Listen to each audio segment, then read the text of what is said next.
자, 이어서 오늘 행사의 주관 기관이죠. 광주평생교육진흥원 곽유미 기획조정실장님의 주제 발표가 있겠습니다. 발표 주제는 광역평생학습도시 광주광역시의 비전과 과제입니다. 큰 박수 부탁드립니다.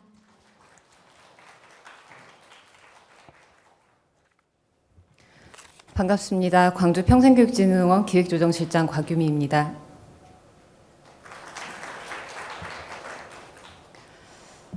오늘 행사를 준비하면서 참 많은 생각이 들었는데요. 발표를 시작하기에 앞서서 먼저 두 가지 말씀을 드리겠습니다. 국가평생교육진흥원과 광역지자체가 아마 이렇게 광역평생교육진흥원이 공동으로 포럼을 개최하는 경우가 많지 않을 것입니다. 이런 귀한 기회를 주신 국가평생교육진흥원 관계자분들께 진심으로 감사드리고요. 그리고 이 행사를 준비하기까지 저희 광주광역시를 비롯해서 5개 자치구 관계자분들이 굉장히 많이 애를 써주셨습니다. 그 점도 이 자리를 빌어서 감사의 말씀을 드립니다. 그리고 아까 축사에서 고석교장님께서 언급하신 대로 지금 저희 기관이 원장과 사무처장이 공석인 조금 어려운 상태입니다. 그래서 오늘 행사 준비가 조금 부족한 부분이 있었더라도 참석하신 분들의 너그러운 양해를 부탁드리겠습니다. 그럼 발표를 시작하도록 하겠습니다. 그림에서 보시다시피 광주광역시는 동서남북 광산 5개 자치구로 구성이 되어 있는 인구 143만의 도시입니다. 계속적으로 지금 광역평생학습도시 관련해서 반복적으로 이야기가 되고 있는데요. 2005년도에 남구에서 지금 평생학습도시가 지정된 이래 5개 자치구 모두 평생학습도시로 지정이 되었고요. 올 초 동구와 광산구가 마지막으로 장애인 평생학습도시로 지정이 되면서 5개 자치구 모두 평생학습 도시이자 장애인 평생학습 도시로 선정이 된 전국 최초의 광역시입니다. 그래서 사실 광역 평생학습 도시라는 개념은 어디에 정립되어 있지 않습니다. 하지만 저희가 이번 기회를 계기로 해서 최초로 선포했다는 점을 먼저 말씀을 드립니다. 그래서 이 영광스러운 자리에 여러분들을 모시게 되어서 굉장히 기쁘고요. 지금 발표 시간이 계속 밀려서 저 마음이 조금 급하지만 네, 일단은 목차는 이렇게 진행이 되도록 하겠습니다. 첫 번째 주제입니다. 지방시대 2.0 국가에서 광역으로. 이 부분은 앞에서 우동기 위원장님께서 발제를 해주셨기 때문에 그 궤를 같이 하고 있으므로 맥락 중심으로 간단히 설명드리도록 하겠습니다. 죄송합니다. 네, 지금 평생교육 패러다임을 전환에 가져온 세 가지 주제 정도를 제가 이슈를 생각을 해봤습니다. 첫 번째 주제는 바로 인구 구조의 변화입니다. 위원장님께서 여러 차례 말씀을 하셨는데 지금 우리나라는 3대 인구 리스크에 직면해 있습니다. 먼저 인구 감소, 그리고 지역 소멸, 그리고 초고령 사회 임박입니다. 지금 초고령 사회는 다들 아시다시피 65세 이상의 인구가 전체 인구의 20% 이상을 차지하는 구조를 말을 하는데요. 이런 구조가 지속이 되다 보면 노동 공급이 감소되고 지역 불균형이 심화되고 그리고 지속 가능성이 저해되고 재정 부담이 증가되는 문제점들을 안게 됩니다. 어제 제가 우연히 뉴스를 검색하다가 발견을 했는데 우리나라 인구가 42개월째 자연 감소를 하고 있다고 합니다. 그래서 어떤 지역에서는 신생아가 한 명도 태어나지 않은 지역도 있었고요. 그래서 좀 마음이 무거웠습니다. 그래서 국가 차원에서 지금 인구 TF를 발족을 해서 여러 가지 방안들을 검토를 하고 있는 상황이고요. 지금 4+알파 전략으로 중점 대응을 한다는 방침입니다. 올해는 제4기 인구 TF가 발족을 했는데 지금 자료는 제3구 인구 TF 내용입니다. 여기서 괄목할 만한 부분은 여기 보시면 평생학습 지원 강화라는 축인데요. 우리가 인구 감소에 대한 대비책으로서 평생학습을 한 가지 축으로 생각을 했다는 점이 굉장히 중요한 점이라고 볼 수가 있겠습니다. 기존까지는 우리가 평생학습이라고 하면 되게 일반적인 취미 교양 수준을 생각을 했었는데 이제 그 차원을 넘어서서 우리한테는 이제 뗄래야 뗄 수 없는 수준이 되었다는 건 아마 모두가 인식하고 계실 것입니다. 그래서 이제 국가 차원에서 인구 리스크의 해법으로 평생학습이 등장했다라는 점을 언급하고 넘어가겠습니다. 두 번째 축은 바로 자치분권 2.0입니다. 이것도 위원장님께서 설명해 주셨는데요. 첫 번째는 중앙 권한의 획기적인 지방 이양입니다. 그전까지 중앙에 굉장히 집중되어 있었던 권한들이 광역지자체 그리고 기초지자체로 상당 부분 이관이 되고 있는 상황입니다. 국가와의 관계도 그럼으로써 많이 변화를 했죠. 우리가 약간은 국가에 종속되어 있었다고 한다면 지금은 대등한 협력적 수평 관계로 자리가 재정립이 되었고요. 그만큼 우리한테 역할이 주어지고 권한이 강화된 만큼 책임의식도 광역으로 많이 넘어왔다고 볼 수 있겠습니다. 두 번째는 강력한 재정공권 추진입니다. 권한이 이양된 만큼 재정적으로도 우리에게 역할이 많이 주어지고 있고요. 책임이 주어지고 있습니다. 그래서 기존까지는 우리가 국비사업에 많이 의존을 했다면 이제 국비사업 예산을 확보하기 위해서는 그만큼의 대응 투자로 지방비를 확보를 해나가야 되고요. 그 비율 자체가 지방비 비율이 훨씬 더 커지고 있습니다. 참고로 우리가 교육부나 국가평생교육진흥원을 통해서 교부받는 국비 예산의 대응 투자 비율은 지금 5대 5로 되어 있지요. 그래서 앞으로 아마 굵직한 사업들이 지방으로 많이 내려올 텐데요. 예를 들어서 평생학습 바우처 사업이나 집중지능지구 사업 같은 경우에 지금 연구 추진 중입니다만 이런 사업들을 광역에서 받아서 배판으로 이제 키워가지고 사업을 제대로 추진을 하려면 광역 단위에서 그만큼의 예산을 확보하는 것이 선결 과제가 되는 셈입니다. 네, 다음은 네트워크형 지방 행정 체계 구축입니다. 보시면 협력과 통합이라는 두 축이 제시가 되어 있는데요. 사실 오늘 제가 5개 자치구의 범위를 넘나드는 것만 이야기를 하겠지만 사실 제 마음속에는 이것의 범위까지도 넘어선 메가시티까지도 생각을 해야 되는 상황이 아닌가 싶습니다. 그래서 오늘 이 자리에 특별히 또 우리의 한 식구인 진흥원에서 전남 원장님과 전북 원장님이 이 자리에 참석을 해주셨는데요. 메가시티 개념에서는 한 가족입니다. 네, 제주 원장님도 오시려다 오늘 못 오셨거든요. 그래서 이렇게 자치단체 간에 협약을 하고 힘을 모으고 손을 잡고 함께 나아가는 협력이 기반이 될 뿐만이 아니라 그 자치단체 안에서도 소통과 네트워크가 끊임없이 이루어지고 통합이 진행되고 있다는 점입니다. 그래서 지방의 경쟁력 강화를 위해서는 이렇게 함께 나아가는 것이 필수입니다. 세 번째 이슈는 교육부 5차 평생학습 진흥 방안입니다. 이건 내일 저희가 첫 번째 연수 주제로 강대중 원장님께서도 특강을 해주실 텐데요. 이건 이제 다들 아는 내용이실 테니까요. 누구나 누리는 맞춤형 평생학습 진흥이라는 슬로건 아래 지금 여러 가지 평생학습 대전환을 도모하는 내용들이 올 초에 계획으로 담겨서 나타났습니다. 그림 참고하시고요. 그 중에서 비전은 지금 누구나 계속 도약할 수 있는 기회, 함께 누리는 평생학습 사회, 이걸 비전으로 제시해서 6대 핵심 과제를 제시했습니다. 이 중에서도 가장 눈길이 가는 부분은 바로 지자체 중심의 평생학습 진흥이라고 볼 수 있겠는데요. 광역 그리고 기초지자체 평생학습의 책무성을 강화한다는 의미로 저는 해석을 했습니다. 그래서 앞으로는 지자체, 대학, 기업이 함께 진행하는 지역의 평생학습을 추진해 나가야 할 것입니다. 네, 지금까지 시대적 이슈를 살펴봤다면 이제는 광주 평생교육의 정책적인 이슈에 대해서 살펴보도록 하겠습니다. 지난 1년간 광주광역시 그리고 5개 자치구, 평생교육진흥원 등을 둘러싸고 일어난 주요 이슈 3가지를 뽑아봤는데요. 첫 번째는 바로 민선 8기 출범입니다. 내일이 빛나는 기회도시 광주라는 것을 슬로건으로 건 강기정호가 출범한 지 벌써 1년이 지났습니다. 여기 지금 5대 시정 목표 중에 5번이 모두가 성장하는 교육도시라고 되어 있는데요. 강 시장님께서는 특히나 교육과 평생교육에 대한 굉장한 관심과 애정을 가지고 계십니다.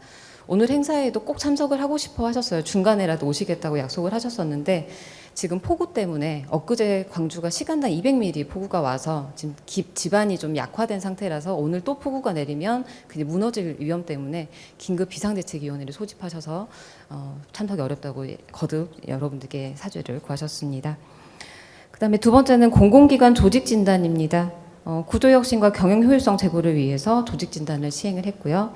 세 번째는 중장기 발전계획 수립입니다. 하나씩 간단히 살펴보시겠습니다. 민선 8기 정책 방향, 아까 말씀드렸듯이 5번 시정 과제가 모두가 성장하는 교육 도시입니다. 이 과제를 추진하기 위해서 현재 52개 공약 과제, 36개 세부 사업이 추진 중이고요. 평생교육 부분에서는 지금 오른쪽에 보시다시피 12개의 세부 과제로 진흥원과 여러 추진 체계에서 지금 사업을 진행하고 있습니다. 시장님께서 거시는 기대만큼 저희 어깨가 굉장히 무겁습니다. 두 번째는 공공기관 조직 진단입니다. 저희도 서슬퍼런 조직 진단의 그 선을 넘어왔고요. 사실은 기관의 통폐합 이슈 때문에 굉장히 고민이 컸었는데 다행히 저희 기관은 타기관과의 통폐합 없이 기능 강화로 결론이 났습니다. 기뻐해 주십시오, 여러분. 박수 한번. 네. 그리고 명칭이 이제 정관 개정 이후에 7월 1일자부터 광주 인재평생교육진흥원으로 개정이 되고요. 이제 인재를 육성하는 기능이 저희한테 추가로 부과가 됩니다. 세 번째는 중장기 발전 계획 수립입니다. 민선 8기 출범에 따라서 저희가 시정 가치를 반영한 중장기 계획 2종을 수립을 했습니다. 그래서 오늘 이 토론에 참여해 주실 박진영 교수님, 광주대학교 박진영 교수님은 이제 우리 지역 내에서 유일한 평생교육 관련 학과 교수님이신데요. 교수님께서 이 첫 번째 평생교육 중장기 발전 계획 연구를 책임으로 맡아 주셨었고요. 그래서 지금 6대 정책 영역 19개 추진 과제, 25개 연계 과제가 제시가 되어 있습니다. 그래서 여기는 법적 고유 사무 이외에도 제가 신규 영역을 발굴해서 추진을 하고 있고요. 다음으로는 장애인 중장기 발전 계획인데요. 이거는 조선대학교 김정현 교수님께서 추진해 주셨습니다. 4대 영역 23개 전략 과제, 85개 실행 과제가 제시되어 있습니다. 정말 과제가 많습니다. 그렇죠? 네. 다음은 평생학습 도시의 현 주소입니다. 오늘 주제가 광역 평생학습 도시인 만큼 그동안 언급되었던 기초자치단체 중심의 평생학습 도시에 대해서도 간단히 살펴보도록 하겠습니다. 평생학습 도시 여기 계신 분들이 아마 저보다 더 전문가이실 것 같아서 간단히만 설명드리겠습니다. 아시다시피 평생학습 도시는 평생교육법 제15조에 근거해서 지역의 평생교육 활성화를 위해서 국가가 지정한 특별한 자치시 또는 시군 및 자치구를 이야기를 합니다. 그래서 기초자치단체 중심이었고요. 사실 형식은 국가에서 지정하는 형태이지만 사실상으로는 이게 자체적이고 주도적인 도시 재구조화 운동의 성격을 띠고 있다라는 걸 볼 수 있고요. 그 안에 굉장히 많은 효과들이 지금 나타나고 있습니다. 여기 보시면 평생학습 도시의 기대 효과가 나와 있는데요. 요즘에 굉장히 부각되고 있는 두 가지 효과들입니다. 첫 번째, 계속적으로 나오고 있는 인구 소멸의 위기를 이 학습 도시가 해결하는 데 큰 일조를 하고 있다는 점, 또 한 가지는 지역 문제를 해결하는 굉장히 디딤돌 역할을 하고 있다는 점입니다. 그리고 이 그림은 제가 경기도 양평군 평생학습센터 홈페이지에서 가져온 그림인데요. 평생학습 도시를 조성하는 것이 이런 7가지 의의를 담고 있다라고 했습니다. 시간상 넘어가겠습니다. 이건 박성영 교수님께서도 설명을 하셨는데 지금 올해 3월 기준으로 전국 평생학습 도시 지정 현황입니다. 전국 기초지자체 226개 중에서 195개인 86.3%가 이미 지정이 되었습니다. 이렇게 지정이 돼서 오늘에 오기까지 현장, 지금 아마 오늘 이 자리에도 학습도시 관계자분들이 굉장히 많이 참석을 하셨을 겁니다. 전국의 학습도시 분들이 오셨을 텐데요. 여기까지 오는 동안 얼마나 현장에서 많이 애를 쓰셨을지 감히 상상하기 어렵습니다. 그래서 이 지도가 이렇게 표시되는 데까지는 정말 많은 분들의 수고와 땀방울과 노력이 있었다는 것 다시 한번 감사의 말씀을 드립니다. 올해 신규로 지정된 도시들인데 그중에 일부 사례를 간단히 뽑아봤습니다. 보시면 강원 양양, 경북 봉화, 충남 계룡과 청양입니다. 여기서 키워드를 좀 뽑아볼까요? 양양 같은 경우에는 학습 서핑, 봉화 같은 경우에는 귀농, 귀촌, 귀향이 눈에 들어오고요. 충남 계룡 같은 경우에는 군사도시이기 때문에 군장병 및 군가족 대상 교육, 그리고 충남 청양 같은 경우에는 신규 전입 가족의 문화 적응, 이런 단어들이 눈에 보입니다. 아, 이제 더 이상 평생교육이 취미, 예술 이런 교육이 아니구나. 이제는 지역의 인구 구조와 지역이 가지고 있는 자원, 특성 이런 것들을 기반으로 해서 앞으로 어떻게 나아가야 될지, 어떻게 이 사람들의 정주 여건을 강화시키고 문제를 해결할지를 담고 있다라고 볼 수 있겠습니다. 자, 다음으로는 광역 평생학습 도시 광주 오늘의 본격적인 주제에 대해서 다뤄볼 텐데요. 저희가 처음으로 광역 평생학습 도시라는 것을 조작적 정의를 내려봤습니다. 그렇다면 광역 평생학습 도시란 무엇이냐? 기존의 시군구 기초 단위에서 형성되었던 평생학습 도시의 경계를 넘어서서 이제 광역 평생학습 도시는 지역 전역에서 빠짐없이 누구나 언제 어디서든 평생학습이 이루어질 수 있는 그런 도시를 말을 합니다. 그래서 시군구라는 행정구획을 넘어서서 어디서든 함께 협력하고 손잡을 수 있는 도시다라고 말씀을 드리겠고요. 그렇다고 지금 다른 도시들이 손을 잡고 있지 않다는 뜻은 아닙니다. 네, 너무 민감하게 받아들이지 말아주세요. 오늘의 평생학습 도시 출범이 있기까지 5개 자치구들이 그동안 기울였던 노력과 히스토리입니다. 동서남북 광산 지정된 히스토리는 따로 말씀드리지 않겠고요. 이 중에서 특히 북구 같은 경우에는 우수 사례로 상도 받고 여러 발표도 진행을 한 걸로 알고 있습니다. 그리고 서구 같은 경우에는 올해 유네스코 GNLC 가입 도시로 광주 최초로 선정이 된 점 굉장히 축하드립니다. 이제 이 5개 자치구와 다시 우리가 한 걸음 새롭게 내디딜 때라고 생각이 듭니다. 네, 이어서 우리 광주 평생학습 도시가 그럼 어떤 성장 잠재력을 가지고 있느냐, 오늘의 오기까지 그럼 평생교육진흥원은 어떤 조력을 했느냐에 대해서 간단히 설명을 드리겠습니다. 사실 뭐 공공과 민간 영역 또 민간 평생교육 기관들에서도 그 풀뿌리에서 굉장히 많은 노력들을 기울이셨을 텐데요. 진흥원 차원에서는 여러 가지 도시 지원 사업들을 추진을 했습니다. 그래서 교육 사각지대 평생학습 지원 사업, 그리고 마을 행복학습 지원 사업, 그리고 특화 모델 개발과 컨설팅 지원 사업을 통해서 각각의 구가 가지고 있는 특성화된 아이템을 발굴을 하고 이걸 전파를 시키고, 그리고 평생학습 도시 재지정 평가의 지표를 관리하는 등 여러 가지 저희가 지원을 했었습니다. 다음 그림은 읍면동 자치구 평생학습 센터 현황입니다. 올해 56개가 지금 운영이 되고 있고요. 자, 그렇다면 오늘 선포한 우리 광역 평생학습 도시는 어떤 의의를 가지고 있을까요? 자, 첫 번째로는 저희가 뭐 자화자찬 같긴 합니다만 전국 최초의 사례라는 것. 네, 여러분들은 5개라 쉽지라고 생각하실 수 있지만 결코 그렇지 않습니다. 두 번째, 이제는 기초지자체 차원을 넘어서 새로운 차원의 광역학습 도시를 모델링했다라는 점이고요. 세 번째는 이제는 뭐 장소와 시간을 초월해서 학습 공동체 광주를 건설했다는 점. 네 번째로 우리 모두의 삶과 학습이 분리되지 않고 하나가 되었다라는 점입니다. 그래서 기존까지 제가 이제 기초 뭐 학습 도시를 지금 비판하려는 건 아니고요. 이런 한계점들을 이제 우리는 극복해보자라는 뜻에서 말씀을 드리는 겁니다.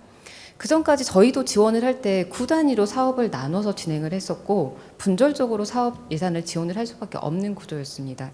그렇다 보니 자치구 안에서도 내 구 안에서 가지고 있는 자원을 한정적으로 사용할 수밖에 없는 상황이었고요. 그리고 도시 간에는 은근한 경쟁이 생길 수밖에 없는 구조였습니다. 누가 잘하나 좀 그렇죠. 네트워크도 그 안에서만 이루어졌다고 한다면 지금 이걸 넘어서서 이제 네 거 내 것이 없습니다. 모두의 자원을 서로 공유하고 행정구획은 구획일 뿐 그걸 넘어서서 소통하고, 그래서 자치구별 강점 중심으로 이제 네트워크를 넘어선 거버넌스를 구축하자라는 것이 이 의미랍니다. 자, 그리고 마지막 순서입니다. 광역평생학습 도시로 도약인데요. 자, 광역평생학습 도시 광주의 미션과 비전을 야무지게 제시를 해봤습니다. 미션은 바로 200만 대도시 건설을 위한 평생학습 체제 구축입니다. 지금 광주 인구가 143만이라고 말씀을 드렸죠. 그리고 우리가 인구 리스크를 해결하는 해법 중 하나로 평생교육이 제시가 되었다고도 말씀을 드렸습니다. 앞으로 저희는 엊그제 저희가 강대중 원장님하고도 이야기를 했었는데, 인재를 꼭 광주 안에 있는 이 지역 안에 있는 시민 인재로만 국한시킬 것이 아니라 다른 지역의 인재, 더 나아가서는 해외 인재까지도 영입을 해서 우리 인구를 유입시키는 방안을 검토해야 된다라는 이야기를 하셨는데, 이번에 제가 국외 출장을 모로코를 다녀왔는데 굉장히 그 부분에 대해서 공감을 했고요. 얻는 바가 컸습니다. 그래서 인구를 143만에서 200만까지, 그래서 정말 야무진 미션을 좀 설정을 해봤고요. 비전은 연대와 협력 기반의 지속 가능한 학습 도시입니다. 그리고 슬로건은 배움이 기회가 되고 모두가 성장하는 학습 도시 광주로 정해보았습니다. 어머, 죄송합니다. 안 넘어갔었네요. 자, 그러면 이 방금 말씀드렸던 미션과 비전 아래의 목표와 과제들을 살펴보겠습니다. 민간 산학 지역 평생학습 추진체계 구축을 위해서 융복합 평생학습 도시 클러스터 모델을 발굴하고자 합니다. 둘째로 소외하는 평생학습 기회 제공을 위해서 국가, 광역, 기초가 연계된 평생학습 바우처를 연계해보자 합니다. 세 번째, 성장 단계별 맞춤형 시민교육 운영을 위해서 인생 엠모작, 다시 가는 대학을 운영해보고자 합니다. 네 번째, 역량 있는 시민 인재 양성을 위해서 전문 인력을 양성하고 교육청과 연계해서 파견 사업을 진행하고자 합니다. 이건 아까 부시장님과 5개 자치구 청장님들이 단상에 올라오셔서 함께 선포했던 선언문입니다. 자, 맨 마지막 단락 보실까요? 배움이 기회가 되고 모두가 성장하는 학습도시 광주에서 이 모든 것을 선도하겠다고 선포를 했습니다. 이제 우리는 약속을 지켜야 합니다. 자, 그러기 위해서 첫 번째로 해야 될 혁신 과제입니다. 평생학습 전달 체계를 고도화하는 것을 저는 첫 번째 과제로 잡았습니다. 지금 그냥 조직도에서 끝나면 안 되겠죠. 보시다시피 광주광역시에 지금 교육정책관이라고 명시가 되어 있는데요. 기존까지는 여성가족교육국 산하에 평생교육팀이 소속이 되어 있었습니다. 이제 최근 조직 개편을 통해서 7월 1일자로 저희가 교육정책관으로 흡수가 되고요. 저희 상임이나 모든 구조가 지금 다 바뀝니다.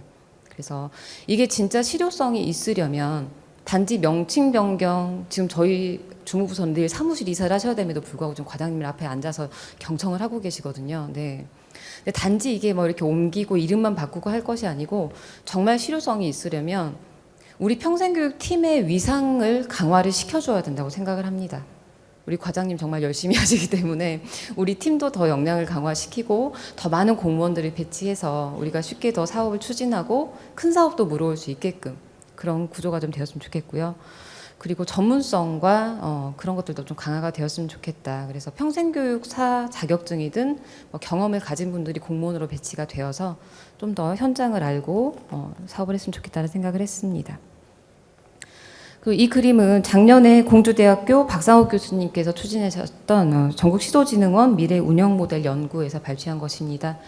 여기서 보시면 마지막에 평생교육 정책 주도자로서의 역할이라고 제시가 되어 있습니다. 평생교육진흥원들이 자꾸 5개 자치구하고 똑같은 사업을 해서 6개 자치구라는 말을 들었던 시절이 있었는데요. 이제는 그런 역할에서 탈피해서 이제 더 이상 같은 동일한 사업, 직접 사업을 운영하는 것을 지양하고 앞으로는 정책 주도자, 정책 입안자로서 그죠? 싱크탱크 역할을 좀 수행을 했으면 좋겠습니다. 이제 평생교육법이 개정돼서 우리가 연구 기능도 수행을 해야 되거든요. 그래서 이렇게 좀 더 우리가 중추적인 역할을 수행하고 핵심 역할을 수행을 하면 저 오른쪽에 있는 기구들, 기관들과 연계, 협력, 소통, 지원이 수월하게 이루어질 것이라고 기대합니다. 그래서 지금 교육부 5차 진흥 계획에 2번 과제로 제시가 되어 있죠. 민간 산학 지역 평생학습 추진체계 구축인데요. 이제 지자체, 대학, 기업이 함께 힘을 모아서 평생학습을 진흥해서 지역 정주 여건을 개선하고 국가 균형 발전과 지역 소멸 방지에 기여를 해야 되는 의무를 가지고 있습니다. 이것의 연장선상에서 지금 저희는 진흥원 그리고 5개 자치구, 관내 대학과 산업체, 이제 광역 지자체는 당연히 들어가 있고요. 그에 민간기관들도 당연히 포함이 됩니다. 학습관 뭐 다 당연히 포함이 되어 있고요. 이 모두가 클러스터로서 구축을 해서 저희가 함께 손을 잡고 나아가는 모델 그리고 역할들을 간단히 제시를 해봤습니다. 자료 참고하시기 바랍니다. 두 번째 혁신과제는 아까 말씀드렸던 평생학습 바우처를 국가, 광역, 기초지자체를 연계하는 것을 목표로 하고 있습니다. 올해는 저희가 내년도 공모사업을 준비하기 위해서 지금 바우처 기반 연구를 추진하려고 준비 중인데요. 작년에 저희가 기관 실태조사는 한번 직접 연구로 시행을 했었고 거기다가 올해 한 발 더 나아가서 시민들이 과연 바우처에 대해서 얼마나 알고 있는지 어떤 바우처를 필요로 하는지 이런 것들을 좀 지형이나 수요들을 좀 조사를 하려고 합니다. 그리고 예산 범위에 따라서 어떤 모델에 이것을 적용할 수 있는지 수혜 모델을 좀 여러 가지 제가 시뮬레이션 좀 해보려고 하고요. 이걸 기반으로 해서 내년에는 교육부에서 추진하는 공모에 지원을 해서 예산을 물론 5대5 대응 투자를 해야 됩니다. 시에서 적극 협조해 주실 거라 생각합니다. 의원님들이 아까 계실 때 이야기를 했었어야 됐는데 협조해 주실 거라 생각하고요. 그래서 각 추진 체계별 기능 및 역할은 표를 참고하시기 바랍니다. 다음 세 번째 혁신 과제입니다. 인생 엠모작 다시 가는 대학 운영. 기존에 저희가 시민대학 사업을 운영을 했었는데 좀 파편적으로 공모사업 중심으로 운영이 됐다고 한다면 지금은 대학을 좀 더 적극적으로 끌어들여서 저희가 롤을 더 많이 부여를 하고 그 다른 데서 할 수 없는 특화된 아이템, 대학이 가지고 있는 강점을 뽑아내서 저희가 사실 예산 범위가 굉장히 작습니다. 작은 예산으로 시작을 했지만 굉장히 의미 있는 성과가 있다고 생각을 합니다. 자, 지금 올해는 저희가 4개 대학과 지금 시범 사업으로 지역대학 연계 특화 프로그램 지원 사업이라는 것을 추진을 하고 있습니다. 그래서 모로코에서 귀국한 다음 날 하필 동강대학교가 개강식을 해가지고 시차에도 불구하고 가서 개강식에 참석을 했었고요. 지금 대학들과 저희가 협업을 맺고 한 개씩 이렇게 대학 사업들을 추진을 하고 있습니다. 광주교대, 광주여대, 남부대, 동강대인데요.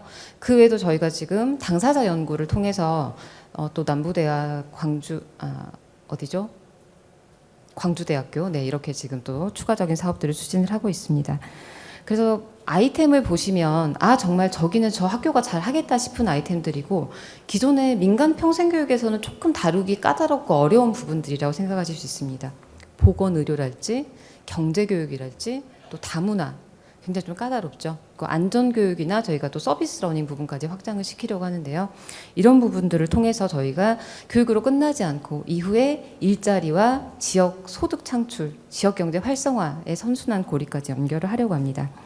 이걸 통해서 앞으로 이제 시민들이 평생교육을 받는 게 너무나 당연해지는 문화가 좀 저는 확산이 되었으면 좋겠고요. 이게 시민들의 학습력을 더 키울 것이고 이것이 지역의 경쟁력과 잠재력이 될 거라고 생각합니다. 네 번째 마지막 과제입니다. 역량 있는 시민 인재 양성. 아까 말씀드렸듯이 시민 인재는 저희는 좀 국한되지 않고 생각을 하려고 해요. 평생교육이라고 하면 조작적 정의를 내렸을 때 제도권 밖의 교육을 말한다라고 하지만 엄밀히 말하면 요람부터 무덤까지의 전 생애에 걸친 과정이잖아요. 그래서 뭐 제도권에 한정하지도 않고 꼭 청년을 대상으로 하지도 않을 겁니다. 그래서 전 연령에 맞춰서 누구나 참여할 수 있게 누구나 시민 인재다라고 생각하고 저희는 이렇게 역할별로 교육을 추진을 할 계획이고요. 올해 하반기에 지금 야심차게 저희가 계획을 하고 있는 게 있는데 아직 아무 데도 오픈을 안 하고 오늘 처음 공개를 하는 사업입니다. 지금 보시면 시에다가도 아직 이야기 안 한 사업인데요. 과장님 깜짝 놀라실 수 있습니다. 네. 광주 청년대상 혁신인재 양성을 위한 미니 캠퍼스 시범 사업 아닙니다. 사실 저희 출자 출연기관이나 공사공단 직원들이 처음에 시험을 보고 NCS 시험을 통과해서 취업을 할 때 자리에 배치가 될 때 저희는 대기업이 아니기 때문에 한 기관에서 많이 뽑아봤자 3명, 4명 이래요. 그래서 그 사람들만을 대상으로 우리가 온보딩 교육을 한다거나 뭐 별도의 OJT를 한다거나 할 수 없는 상황입니다. 바로 현실의 투입이거든요. 인수인계도 잘 안 되는 경우들이 많죠. 그래서 이런 상황을 저희가 고려를 해서 기존에 있는 출자 출연기관들한테 수요 조사를 해봤습니다. 우리가 이런 교육을 하려고 하는데 어떻게 생각하느냐. 굉장히 좋아하셨고요. 기다렸다. 불감청구 소원이다라고 말씀하셨습니다. 그래서 저희가 이걸 올해 하반기에 시범 사업으로 그렇죠. 출자 출연기관의 신입 직원으로 들어온 사회초년생이야말로 진짜 우리 광주광역시를 위해서 일할 정말 인재 아닙니까? 그래서 이분들을 대상으로 저희가 미니 캠퍼스를 운영을 하는 것을 시범 사업으로 계획을 하고 있습니다. 그래서 먼저 추진을 해보고 연차를 더 확장을 시키고 그리고 나중에 이제 공공 영역, 민간 영역까지 확대시키는 걸 저희가 목표로 생각을 하고 있습니다. 시간이 많이 오버됐을 것 같은데요. 지금 자 추진 역할 참고하시고요. 자 광역에서는 그래서 보다 더 큰 책임감과 책무성을 가지고 이제는 이 모든 사업들을 총괄하는 역할을 좀 해야 됩니다. 예산도 더 적극적으로 확보를 하고 우리와 함께 계획을 수립하고 국비 예산도 더 적극적으로 끌어오고요. 진흥원은 앞으로 거점센터 역할을 수행을 하면서 연구 모델 개발에 더 힘을 쓰도록 하겠습니다. 그리고 기초지자체와 교육청 그리고 대학과 민간이 가지고 있는 전문성을 기반으로 더 공고한 협력을 해나가도록 하겠습니다. 마지막 페이지입니다.